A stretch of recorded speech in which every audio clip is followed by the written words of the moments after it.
Vamos a meditar acerca de la providencia de Dios y cómo nosotros nos sujetamos a esa providencia, cómo tenemos fe en ella y cómo tenemos esperanza en que por medio de la acción de la providencia de Dios sobre nosotros alcanzaremos la bienaventuranza eterna, nuestro fin último. Para considerar el significado de la providencia de Dios para nuestra vida, comenzamos adentrándonos en lo que dice la Sagrada Escritura, que es fuente de la revelación para nosotros, que es el medio por el cual Dios nos ilumina, nos guía, nos da todo su mensaje interior. También por medio de palabras exteriores, que son las palabras de Cristo. Ya en el Antiguo Testamento, los hombres tenían noción de la providencia de Dios, más aún, incluso fuera del Antiguo Testamento. En cierta manera es lo primero que se conoce de Dios, que Dios es el creador del mundo y más o menos, según la profundidad del conocimiento racional, que guía todas las cosas, que es el gobernador de todas las cosas. En el Antiguo Testamento, este conocimiento racional se hace más exacto, más preciso, con la ayuda de la revelación. Por ejemplo, el libro de la sabiduría dice: se extiende poderosa su mano de uno al otro extremo y lo gobierna todo con suavidad. Que quiere decir que Dios acomoda todas las cosas hacia su fin, que lo que Él quiere no puede ser contrastado por las fuerzas naturales creadas y humanas. Dice también el libro de la sabiduría, en el capítulo 12, pero tú, Señor de la fuerza, juzgas con benignidad y con mucha indulgencia nos gobiernas, pues tienes el poder en la mano. Más precisamente, entonces, las cosas humanas están gobernadas por Dios y Dios conoce la complejidad de nuestra vida de manera tal que tiene benevolencia, tiene indulgencia a pesar de nuestras dificultades y defectos. Dice también en el libro de la sabiduría: Él ha hecho al pequeño y al grande y cuida igualmente de todos. Y una frase famosa también del libro de la sabiduría, en el capítulo 11, todo lo dispusiste con medida, número y peso. Todas las cosas han sido hechas, creadas por Dios, y no pueden existir sino en cuanto creadas por Dios, y creadas significa vistas, previstas y también gobernadas eficazmente para que lleguen a su fin. Dice también la sabiduría: uno se dispone a navegar, se dispone a atravesar por las furiosas ondas, se invoca un leño más frágil que la nave que lo lleva, pues ésta fue inventada por la codicia del lucro y fabricada con sabiduría por un artífice. Pero tu providencia, Padre, la gobierna, porque tú preparaste un camino en el mar y en las ondas senda segura. Aquí se prefigura ya el Nuevo Testamento, en el cual Jesús camina sobre las aguas. Y no solo camina Él, sino que hace caminar a Pedro, significando que nosotros también tenemos que seguirlo por este camino que es misterioso y sin embargo seguro. En ese pasaje evangélico se ve también la conexión entre la confianza en la providencia, el conocimiento de la providencia, aunque sea oscuro, y la fe. Los dos están juntos y lo mismo aparecerá en el Evangelio. nuestro Señor conecta directamente la confianza en la providencia con la fe. Cuanto más fe, más confianza en la providencia y por tanto más esperanza, porque la fe es fundamento de la esperanza. Cuando no hay esperanza, significa que hay poca fe. Cuando no hay confianza en la acción divina, en que Dios guía todas las cosas, significa que no se conoce bien a Dios, que no se conoce cómo actúa Dios, especialmente no se conoce lo que Él reveló para guiarnos, lo que Él reveló acerca de su propia actuación para llevarnos hacia nuestro fin. Hay otros textos también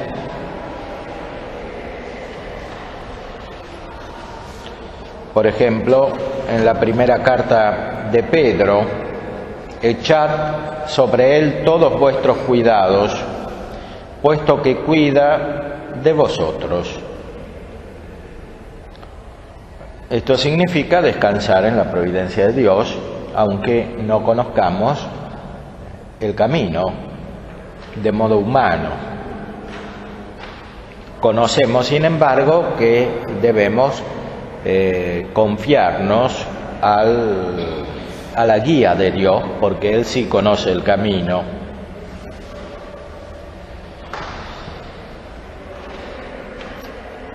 En la segunda carta a los Corintios, capítulo 9, dice San Pablo: Dios, que provee de simiente al sembrador, os dará también pan que comer y multiplicará vuestra sementera.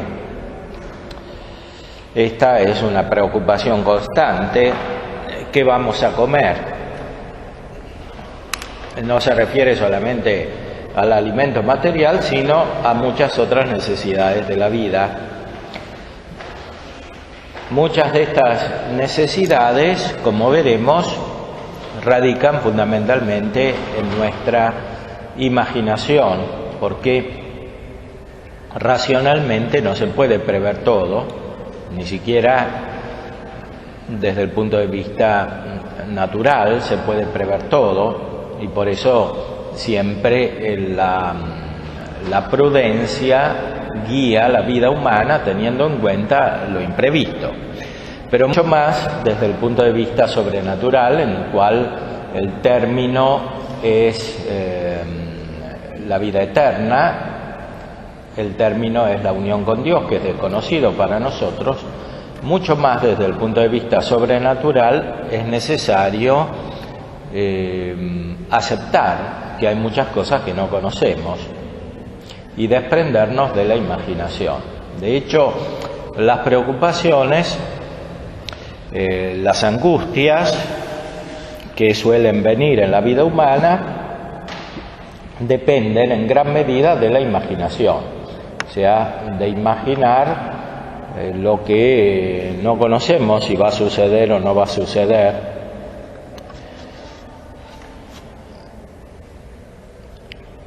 Y en la base de esta imaginación está todavía el apego a ciertos bienes, que son bienes sensibles o bienes inteligibles, pero que no son los bienes divinos. En la medida en que hay apego, hay preocupación, y en la medida en que hay desapego, hay confianza en la providencia divina. El Evangelio nos da la plenitud de la revelación sobre la providencia de Dios y sobre la actitud nuestra frente a la providencia divina. En el Evangelio, según San Lucas, en el capítulo 12,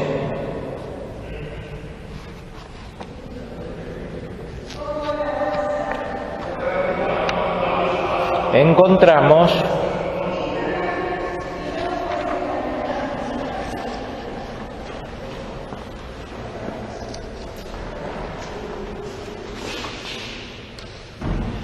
las palabras más excelentes sobre la providencia divina.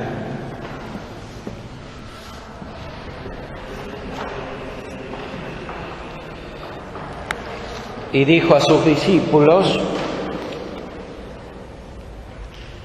por eso os digo, no os acongojéis por la vida pensando qué comeréis, ni por el cuerpo con qué os vestiréis.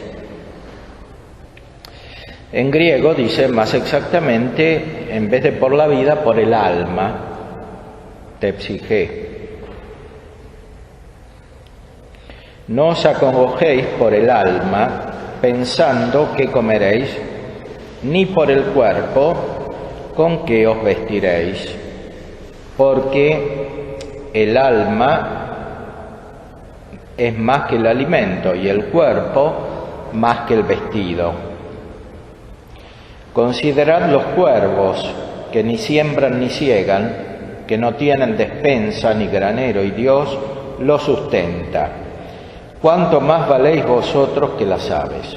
¿Y quién de vosotros con acongojarse puede añadir un codo a la duración de su vida? Pues si ni siquiera podéis lo mínimo, ¿a qué apuraros por lo demás? Considerad los lirios, cómo crecen, no trabajan ni hilan. Y os digo que ni Salomón en toda su gloria se vistió como uno de ellos. Y si la hierba que hoy está en el campo y mañana se echa al horno, Dios así la viste, cuánto más a vosotros, hombres de poca fe. Aquí nuestro Señor nos manifiesta directamente la conexión entre la fe y el conocimiento de la providencia de Dios, y además la actitud frente a la providencia de Dios. Cuanto más fe, más confianza en la providencia de Dios. Cuanto menos fe, menos confianza en la providencia de Dios. Por eso les reprocha a los discípulos que se preocupaban por muchas cosas porque no tenían fe.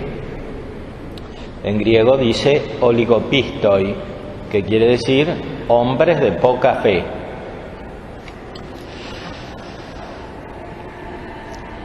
Tampoco andéis vosotros buscando qué comeréis o qué beberéis, ni estéis con el alma colgada de un hilo.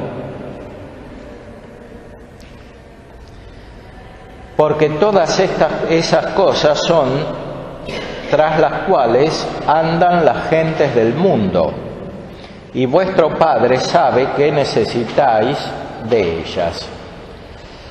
Sino buscad el reino de Dios, y esas cosas se os darán por añadidura. No temas, pequeño rebaño, porque plugo a vuestro Padre daros el reino. Vended vuestras haciendas y dad limosna, haceos bolsas que no envejezcan, tesoro que no fenezca en los cielos, donde no llega el ladrón ni estraga la polilla. Porque donde está vuestro tesoro, allí estará también vuestro corazón. Este mensaje es totalmente central en el Evangelio. Es muy simple y a la vez muy difícil de vivir en la configuración normal de la vida cristiana que nosotros conocemos, que es poco evangélica normalmente, está muy centrada en aspectos exteriores y sobre todo en aspectos naturales.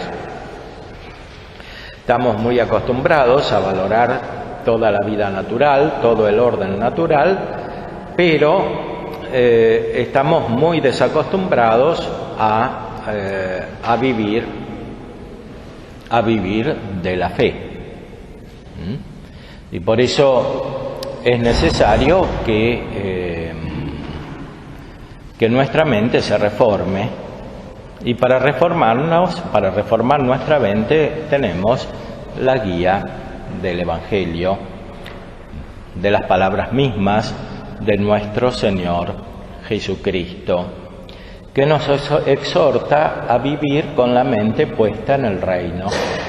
Y el reino finalmente es Dios, es la vida de Dios, es la vida de la Santísima Trinidad, de la cual todavía estamos muy lejos y a la cual, sin embargo, estamos llamados. El Evangelio es una vida realmente distinta de la vida normal, de la vida que aquí el Evangelio llama del mundo. Las gentes del mundo están preocupadas por muchas cosas, Las gentes del cosmos, dice en griego. El cosmos en griego quiere decir un orden también. O sea, la gente quiere vivir ordenadamente, pero según los elementos del mundo. O sea, según un orden cósmico que es el que nuestra razón inmediatamente conoce. Y cada uno de nosotros, según la razón y también según la imaginación, se pone un lugar en el mundo.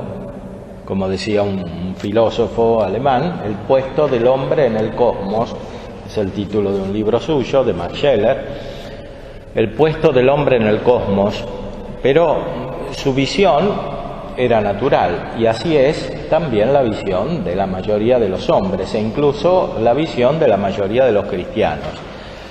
Viven de una manera natural, más aún naturalista, o sea, encontrar un lugar en este mundo, estar bien acomodado, en cierta manera cómodo en este mundo, pero eso no es lo que dice el Evangelio. El Evangelio nos exhorta a vivir de una manera inmensamente más profunda, que es a partir de la revelación de la vida de Dios, que es la vida de la Santísima Trinidad, que se revela a través de las palabras de nuestro Señor Jesucristo y de la unción interior del Espíritu Santo, que nos hacen ver las cosas de otra manera, nos descubren algo que está por detrás de este orden cósmico, de este orden mundano, al cual naturalmente nos queremos acomodar, porque tenemos una naturaleza.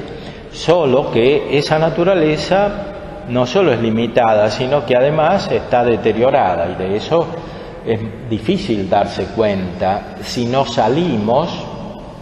¿Y cómo salimos? Por la fe en las palabras de Cristo, en el mensaje de Cristo. Y cuando tenemos fe de verdad, entonces el orden del mundo ya no parece tan ordenado.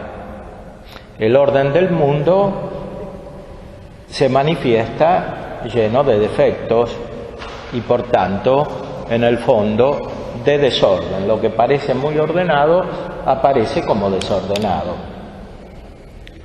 Y lo que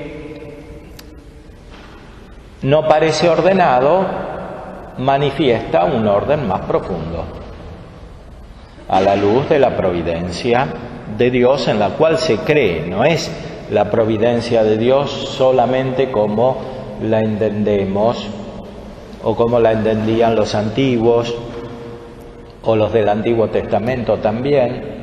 Es la providencia de Dios como se manifiesta de una manera mucho más profunda, misteriosa, en las palabras de nuestro Señor Jesucristo, que tienen un sentido práctico. No solamente nos hacen aceptar que todo es gobernado por Dios, sino que nos manifiestan cuál debe ser nuestra actitud frente a la providencia y al gobierno divino. Esa actitud, nos dice Cristo, es la de expulsar el temor. No temas, pequeño rebaño, porque quiso vuestro Padre daros el reino. Dice Pusilux Grex en latín, pequeño rebaño, en griego dice micron, chiquito, es pequeño, el rebaño de Cristo. Con lo cual nos da a entender que no tenemos que impresionarnos porque por la fe somos distintos de la mayoría de la gente que no tiene fe, o que pierde la fe, o que la tiene oscura. Es un pequeño rebaño que tiene la mente despierta porque acepta las palabras de Cristo y vive, como dice Cristo, de esta manera misteriosa que confía en que efectivamente Dios es Padre y nos lleva a donde está nuestro bien. Efectivamente, las palabras del Evangelio hacen referencia al Padre. No temas, pequeño rebaño, porque plugo a vuestro Padre daros el reino. O sea, es una confianza filial, o sea, del Hijo que confía en que el Padre busca su propio bien. Confiados en la acción del Padre, entonces hacemos todo: vender las haciendas y dar limosna, hacer bolsas que no envejecen, tesoro que no se muere, que no desaparece en los cielos, donde no hay peligros, porque donde está vuestro tesoro, allí estará también vuestro corazón.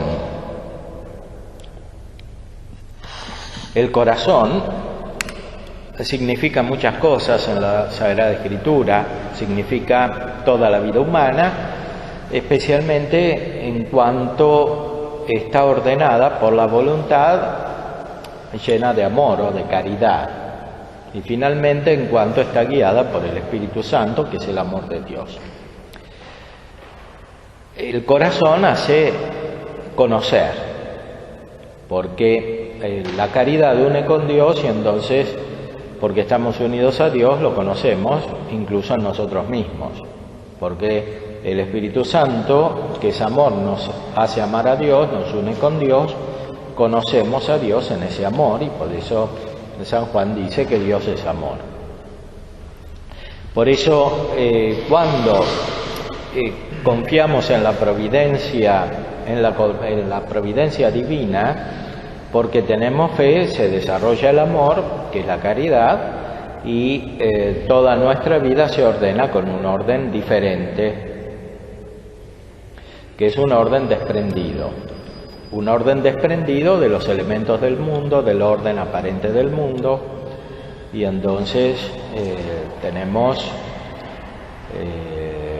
confianza y tranquilidad, y se expulsa el temor, desaparece el temor.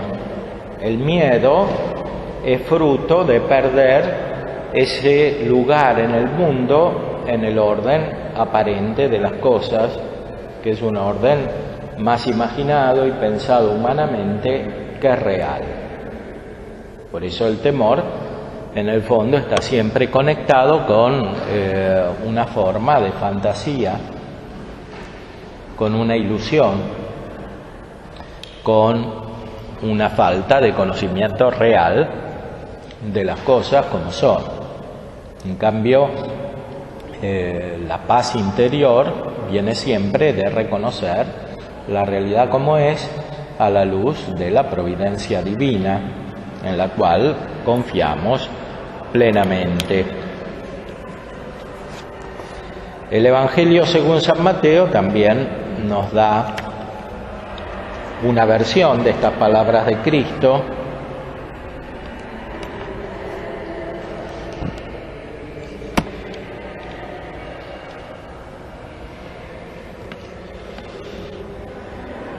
Nos dice lo mismo, agregando otros matices. Por eso os digo, no os preocupéis por vuestra vida o por vuestra alma, qué comeréis o qué beberéis, ni por vuestro cuerpo, con qué os vestiréis.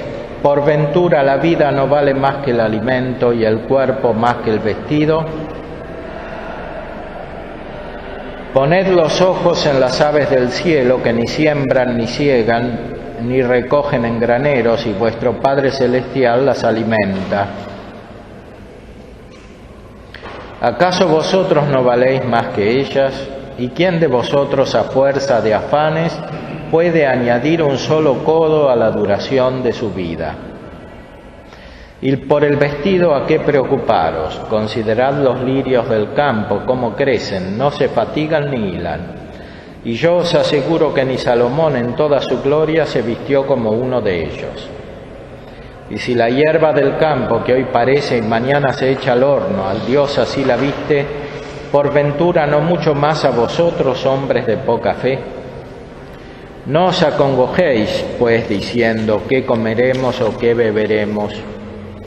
¿O con qué nos vestiremos? Pues tras todas esas cosas andan solícitos los gentiles. Que bien sabe vuestro Padre Celestial que tenéis necesidad de todas ellas. Buscad primero el reino de Dios y su justicia, y esas cosas todas se os darán por añadidura. No os preocupéis, pues, por el día de mañana, que el día de mañana se preocupará de sí mismo. Bástele a cada día su propia malicia. Dios sabe que en la vida humana existe el mal, no solo el mal nuestro, sino también el mal de los hombres que nos rodean, que durará por todos los siglos, por toda la duración del mundo. Ese mal no puede desaparecer hasta que venga el reino de los cielos en toda su plenitud, hasta que Cristo nos revele toda su gloria. Mientras tanto, vivimos en medio de ese mal que Dios conoce, y por eso nos exhorta la palabra de Cristo a no preocuparnos por ese mal, porque Dios ya lo conoce. Y nosotros lo conocemos tanto más profundamente cuanto estamos unidos con Dios. Las preocupaciones de la vida, en el fondo, consisten en la imaginación y en el falso proyecto racional de eliminar el mal de la existencia humana. Y eso es imposible.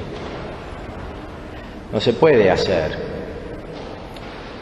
El único que puede eliminar el mal de raíz es Dios nuestro Señor por medio de la acción de Jesucristo. Es el Padre. Justamente la paternidad de Dios Padre se manifiesta en que envía a su Hijo para eliminar el mal de la humanidad. Y por eso es inútil que emprendamos otro camino para eliminar este mal, sino por medio de la vida de Cristo. Es inútil que nos preocupemos por nuestro cuerpo y también por nuestra alma, dice el Evangelio, eliminando el mal de una manera imposible. Esa imaginación, esa fantasía, ese falso proyecto racional, lo único que pueden hacer es acrecentar la presencia de ese mal, porque cuanto más nos afanamos, cuanto más nos preocupamos, como dice Jesús aquí en el Evangelio, tanto más se presenta, porque el mal desaparece por un lado y aparece por otro. No se puede eliminar de este mundo.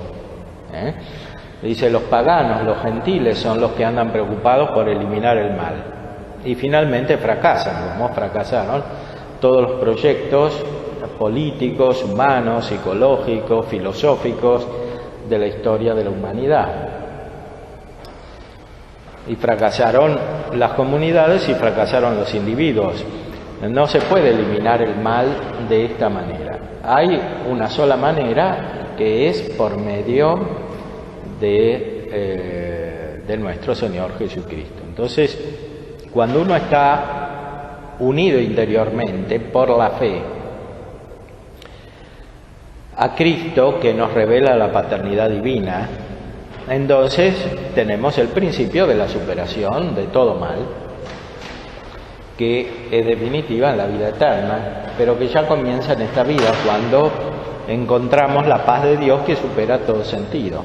Entonces, cuando nos liberamos de todas las preocupaciones, que son humanas y que consisten en acomodar todo a un orden mundano, cósmico, imaginado, y nos abandonamos o confiamos en la acción divina. Esto tiene una consecuencia práctica inmediata, porque Cristo directamente nos habla de las preocupaciones, de los afanes, de la actividad. O sea, hacemos muchas cosas para eliminar el mal, pero no podemos. Entonces, cuanto más hacemos, peor nos va.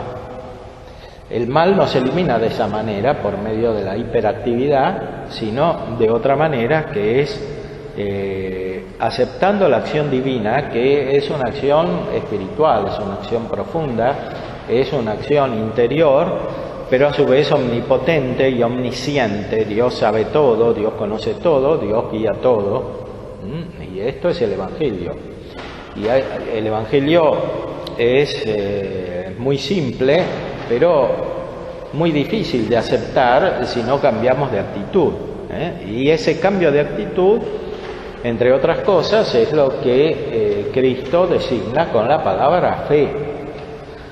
Fe es aceptar lo que Él dice como verdadero, como la verdad teórica y como la verdad práctica, que nos lleva a nuestro fin, que es nuestra felicidad, que es nuestro bien, que es lo que definitivamente buscamos. Por eso le pedimos al Señor que en estas meditaciones, en este retiro, podamos profundizar en lo que significa esta fe en la providencia divina, cómo crecerá nuestra fe, cómo nos despreocuparemos de lo que no podemos cambiar en su última raíz, que es el mal que hay en el mundo, y cómo aceptaremos que la liberación de este mal viene solamente por la acción de Dios Padre a través de su Hijo, que nos envía el Espíritu Santo, que nos renueva interiormente, que nos da nueva luz, que nos da la verdadera paz. Para vivir en paz no hay que querer eliminar todas las preocupaciones y todos los problemas. Hay que tener otra actitud frente a esas preocupaciones y a esos problemas. Como todos los grandes espirituales y todos los grandes santos han hecho siguiendo fielmente a Cristo. La actitud contraria es una especie de adormecimiento, una especie de droga mental que finalmente produce un efecto contrario, porque cuanto más uno se duerme y cuanto más se droga de esta manera, tanto más se despierta violentamente ante la realidad. En cambio, lo que nos enseña nuestro Señor es estar en la realidad humana, en la historia de los hombres, en la realidad de las diferentes comunidades, sociedades que hay en la vida humana, así como realmente son, fundando un pequeño rebaño, que es lo que hizo Él. La Iglesia es este pequeño rebaño. Aunque a veces nos imaginemos que es una cosa grande humanamente, mundanamente, es un pequeño rebaño, porque la Iglesia está hecha de los que tienen verdadera fe. No es una gran organización, antes que nada, es el núcleo espiritual de la humanidad constituido por los que tienen fe profunda en la providencia, en la acción del Padre a través de Jesucristo. Y esto es algo muy espiritual. No se identifica con un modo de operar externo. No se identifica con hábitos humanos, aunque duren siglos. Es algo muy espiritual, muy interno, que en cuanto se lo quiere aferrar, desaparece. y que en cambio se percibe cuando se está en la actitud de hijo frente al Padre, que es lo que nos enseña Jesucristo en todas sus palabras evangélicas. Entonces, vamos a meditar sobre esto y cada uno lo aplicará a su vida. Vamos a seguir también con otros textos de los santos, de la tradición, para tratar de aplicar esto a nuestra propia vida, considerando la realidad actual de nuestra sociedad humana y de nuestra iglesia, de nuestras comunidades, como cada uno se pone evangélicamente frente a esa realidad y se desprende de toda preocupación para entrar en esta actitud que es verdaderamente espiritual.